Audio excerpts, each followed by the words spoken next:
गणपती बाप्पा मोरया। एके दिवशी कुणाल हा बाजारातून भाजी घेऊन घरी चाललेला असतो। रस्त्यावरून चालत असताना अचानक त्याला एक बेडकीन हाक मारते आणि बोलते, जर तू मला किस केले तर मी एक सुंदर मुलगी बनेल।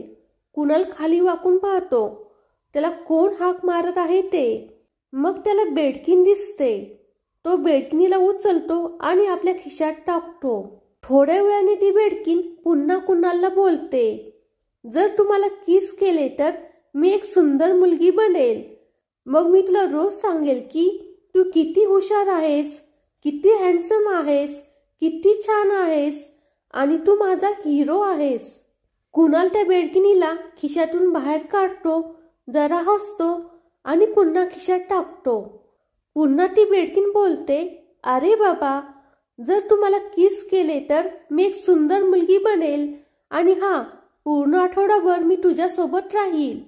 परत कुणाल त्या बेडकिनीला खिशातून बाहेर काढतो आणि जरा हसतो आणि पुन्हा खिशात टाकतो।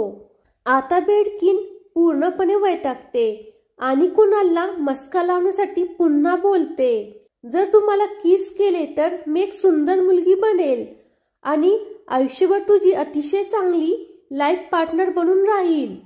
कुणाल परत त्या बेडकिनीला खिशातून बाहेर काढतो आणि जरा हसतो आणि पुन्हा खिशात टाकतो। शेवटी ती बेडकीन रडायला सुरुवात करते आणि ती बेडकीन चिडून विचारते, मला सांग, आता मी तुला शेवटचं विचारत आहे, खरे सांग, मी तुला कितीतरी वेळा सांगितले की मी एक सुंदर राजकुमारी आहे।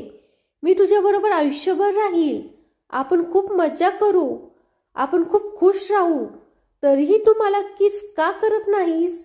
कुणाल अगदी शांतपणे बेडकिनीला म्हणतो, हे बघ बाई, मी एक कम्प्युटर प्रोग्रामर आहे आणि माझ्याजवळ गर्लफ्रेंडसाठी वाया घालवायला बिलकुल वेळ नाही। तर फ्रेंड्स, हा व्हिडिओ तुम्हाला कसा वाटला कमेंट करून नक्की सांगा। हा व्हिडिओ जर तुम्हाला आवडला असेल तर व्हिडिओला लाईक करा आणि फोटोग्राफी इज माय पॅशन या यूट्यूब चॅनलला सबस्क्राईब करा। धन्यवाद।